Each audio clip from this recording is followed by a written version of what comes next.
Hello there. This is where the fun begins. What's up guys, Unofficial Star Wars here. Hope you're doing well, and in this video we are going to be discussing and talking about just about everything that we know about the upcoming Star Wars Outlaws open world video game that's releasing a little bit later this year. We're going to go ahead and break it all down for you guys right now. Before we do though, however, grab the subscribe button if you haven't already, as we're discussing and covering all types of Star Wars related news, leaks, rumors, theories, and breakdowns here on the channel. So if you guys are into any of that, go ahead and grab that subscribe button today. Star Wars Outlaws is billed as the franchise's first ever open world Star Wars game, although I'd like to think of LEGO Star Wars taking that first. Anyway, from the makers of The Division and Avatar: Frontiers of Pandora, Star Wars Outlaws tells a scoundrel story that explores the depths of the Star Wars underworld between the events of The Empire Strikes Back and Return of the Jedi.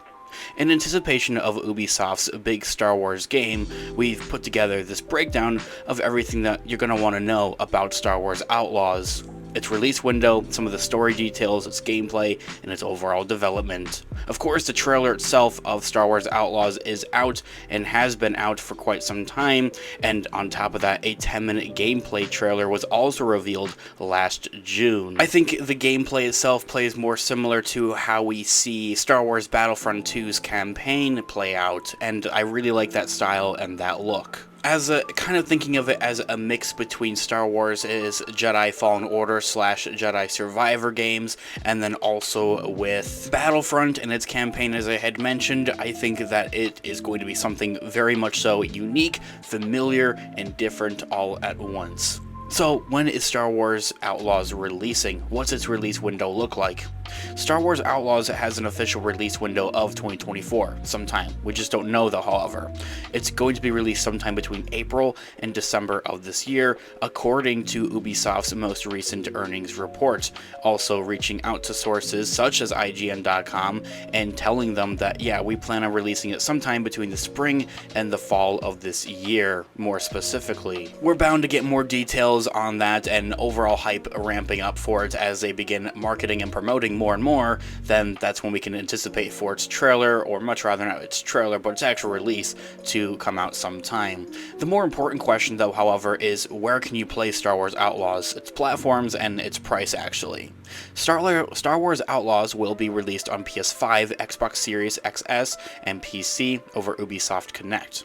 Ubisoft has not announced a price for Star Wars Outlaws, although that $70 price point here in the United States is a safe assumption considering its scope and Ubisoft's pricing for their other recent, like, triple A games like Avatar: Frontiers of Pandora. Really just comparing it, maybe it could even be a little bit more than that because of the licensing themes of, well, Star Wars and Disney, of course, but it's only going to be available to play on newer generation consoles. So me sitting here recording this video with a PS4 still, doesn't look like I'll be able to play this game anytime soon. Discussing some of the story elements and details that we know about Star Wars Outlaws, how it fits into actual Star Wars canon there as well. What are the plot and the characters of this overall story?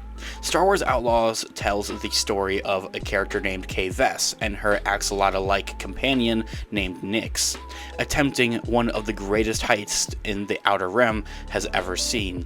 It's a scoundrel story, of course, that aims to emulate the adventures of Han Solo, or Jack Sparrow, for pirates, while being a little bit more relatable. According to the creative director, Julian Geraghty, they say that, in quote, more of a rookie and a petty thief who ends up in a situation that's much bigger than they've ever expected, he says, ending that quote right there. Here's the official synopsis from Disney and Ubisoft themselves for Star Wars Outlaws. They say that experience the first ever open world Star Wars game, set between the events of The Empire Strikes Back and Return of the Jedi. Explore distinct planets across the galaxy, both iconic and new. Risk it all as Kay Vess, an emerging scoundrel seeking freedom and the means to start a new life, along with her companion, Nyx. Fight, steal, and outwit your way through the galaxy's crime syndicates as you join the galaxy's most wanted. If you're willing to take the risk, the galaxy is full of opportunity. Ending it right there. The decision was made to set Star Wars Outlaws between the events of The Empire Strikes Back and Return of the Jedi specifically, the second and third films of course in the original trilogy, because it's a time when the underworld is thriving, Grady had explained. They say that, in quote, "When we were starting off the discussions with Lucasfilm, it was very clear that the 1-year period between the events of Empire Strikes Back and Return of the Jedi, that's where the rebels aren't part of the picture really. The Empire is taking more and more control, but the syndicates, they're taking more power. They're exploiting all of these weaknesses.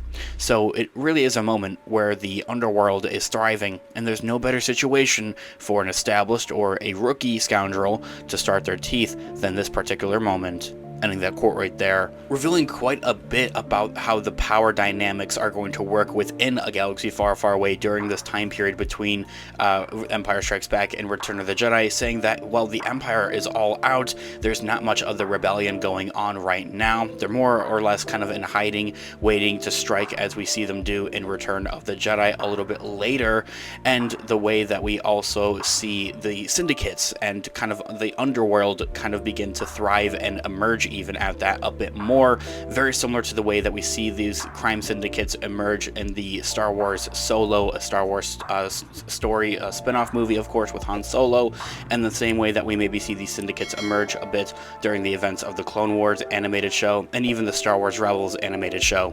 I think it's going to be very similar to how we see crime syndicates in those shows. The character of Kay Vess is voiced by Humberly Gonzalez, who is also the voice actress from Avatar Frontiers of Pandora, also seen in the Netflix Ginny and Georgia. Her alien companion Nix is voiced by the legendary D. Bradley Baker, the Star Wars The Bad Batch, American Dad, the voice of the clones in the animation. The full cast has not been quite revealed, but we know those characters, though we know the Outlaws will include characters both new and old. Among the old is Jabba the Hutt, who's said to make an appearance in the game somewhere, who Massive had confirmed will ally with Kay and her missions from his palace on Tatooine, taking a few jobs from him. Among the new is the battle droid ND-5, voiced by Jay Rincon, who fought in the Clone Wars before taking up a life in the underworld. The size of the game is going to be pretty massive, as you would hope for with an open-world Star Wars game, with lots to explore. Star Wars Outlaws open world is spread across multiple handcrafted planets of manageable sizes though, however. The planet's final number is to be determined quite at this point, and it could be equivalent to 2 or 3 zones in Assassin's Creed Odyssey, comparing and contrasting it to that, according to the game's director, Grady. As the director noted, this is a crude analogy, as the regions of Odyssey's Greece range in size, though it should be taken to mean that the planets will not be near endless areas filled with just endless generation of content like you might see in Minecraft. It's going to be a bit limited. It's going to be, in comparing and contrasting to the Star Wars Jedi Survivor game, a little bit bigger than those zones are. The planet in Outlaws will adhere to Lucasfilm's 80-20 rule of location design, 80% familiar and 20% alien or just kind of unknown. Grady, the director, explained how Massive designed its version of Tatooine around this philosophy, saying that we start off with a biome, in this case Southeast Africa biomes, as an inspiration, and then you put a twist on it to make it feel a little bit more alien-like, like you might see in a galaxy far, far away. If you think of the first shots, maybe not the first shots, but the shots of Tatooine are quite beautiful, recognizable architect, but 2 suns, for us, it's having this huge mountain and carved it into the amberine of a mountain. The crystalline substance is a city, and these outcroppings of orange, very reflective material. That is what brings this really alien nature to it. Familiar, but fresh all at the same time. So it doesn't sound like we'll see much of Mos Eisley Cantina on Tatooine in Outlaws, but it might still be there. I'm not really entirely sure, but they still want to bring on new locations for the game itself as well, making it all the more new, fresh, and to experience, but still a bit familiar. This year all being said, guys, let me know all of your thoughts and opinions in the comments down below. I would love to hear what you guys are all thinking. Thanks so much for watching today's video. Of course, this has been Unofficial Star Wars. I'll catch you guys in the next one. Have a great one. May the Force be with you as always. Peace out.